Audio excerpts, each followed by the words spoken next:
एका गावामध्ये दोन ठाकूर आहेत, मोठे आणि छोटे. मोठे ठाकूर म्हणजे असे गबरू पैसेवाले जबरदस्त आणि ते मनातून ना थोडे दादा टाईपचेच आहेत.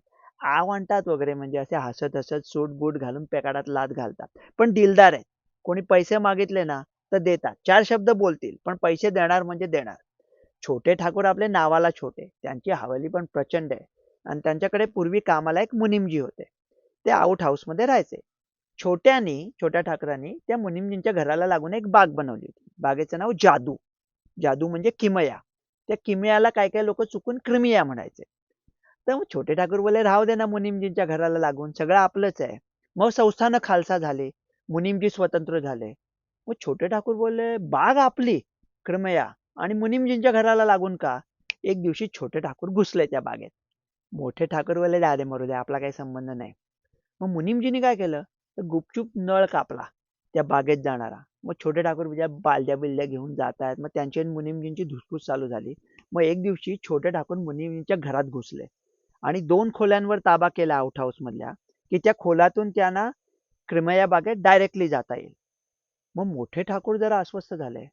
ते म्हणाले, की "अरे, आज स्वतःच्या मुनीमजींना त्रास देतोय. उद्या आपल्या मुनीमजींना त्रास देईल, आपल्या घरापर्यंत येऊन पोहोचेल." म्हणून त्याने एक आयडिया काढली. ते मुनीमजीला बोलले, "हे बघ, आम्ही गडी नाही पाठवू शकत, पण आम्ही लाठ्या पाठवतो. लाठ्या घ्या आणि तुम्हाला काय लढायचं ते लढा. म्हणजे पावण्याच्या काठीने साप मारायचा. आपला काही संबंध नाही." पण हे मुनीमजी पण म्हणजे पोचलेले होते. मग ते पैसे मागायला लागले. म्हणजे काय वाटेल ते. मुलीला परकर पोलका, बायकाला सुईंग मशीन, मेहुण्याला बासरी. काय म्हणजे हद्दच नाही. एकामागून एक सतत हात पुढे. हे द्या, ते द्या. मग शेवटी मोठ्या ठाकूरांच्या घरी अचानक नवीन वारस आला. तो बोला, "हे पास झालं यार. किती आम्ही लाठ्या देणार? आमच्या लाठ्या जातायत, पैसे जातायत, तुमची माणसं जातायत." तो छोट्या ठाकरांशी बोललाय, "तुम्हाला 2 खोल्या हव्यात ना, घेऊन टाका." तो मुनिजी बोलले, वेट, वेट, वेट. आमच्या घरातल्या खोल्या तुम्ही कोण होणार देणारे?" तर मोठे ठाकूर बोलले, "बरोबर आहे." आणि तिथे आसपास अजून थोडे श्रीमंत लोकं पण राहतात.